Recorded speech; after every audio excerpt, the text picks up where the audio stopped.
Tuka kauntini ya Masaku, Enenthi kuma Itimboni Makutano Kyumbi, kauntini ya Masaku nimaendee kwikala na wia wa indo syoo na mali yo kukuwa ni kiwu cha mbua na nyumba syoo kuomboka.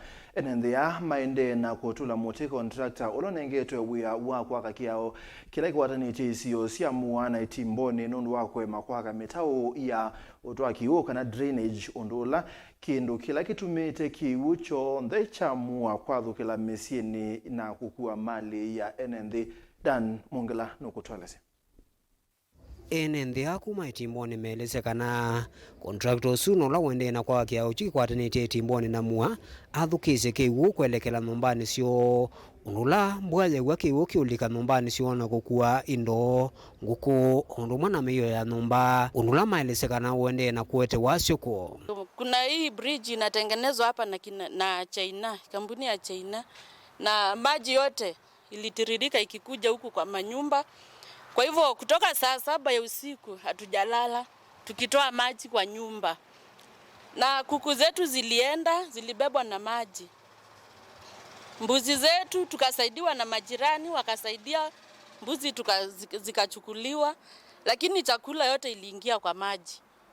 Kwa hivyo tunalilia MCA wetu, gavana wetu na MP wetu Bwana Makau, MCA wetu Kiw'U na gavana wetu wa Enenthi wakuja watusaidie juu ya hii maji.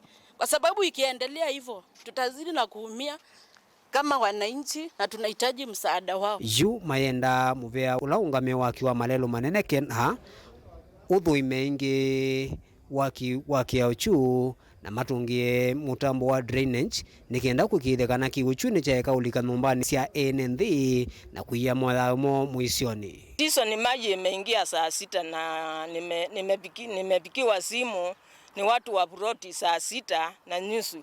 Maji inaingia kwa buroti, inabeba kila kitu, unga nini, makondoro inajaa, vitu sinajaa, kwangu sinabeba kuku, mbuzi sinakunywa maji, chakula hatuna, simebebwa sote ni maji. Kutoka nje hakuna mahali unaweza tembea uokoe kitu kwa sababu ya maji. Maji inajaa kwa nyumba, maji inajaa nje, kila nyumba inajaa maji. Vitu zetu zimeenda kabisa. Sasa tutafanya nini na hii maji? Hatuna chakula, tuna miaka mingi bila chakula.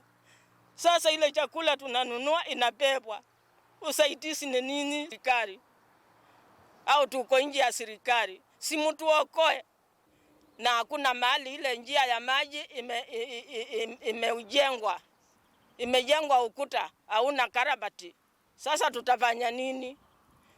We are consulted. We had several meetings that were held in the chief's office in the river, and we agreed that we needed road to be constructed, but we did not know how the design is going to affect our properties. Yes, I've been a resident of this place for the last 22 years, and we have not seen this kind of damage done to our properties. We can say that the construction of the road and the drainage system that has been done by the contractor has aggravated the problem. Daniel Mwankela, Mutungwe TV, kuma Itimboni, kauntini ya Masaku.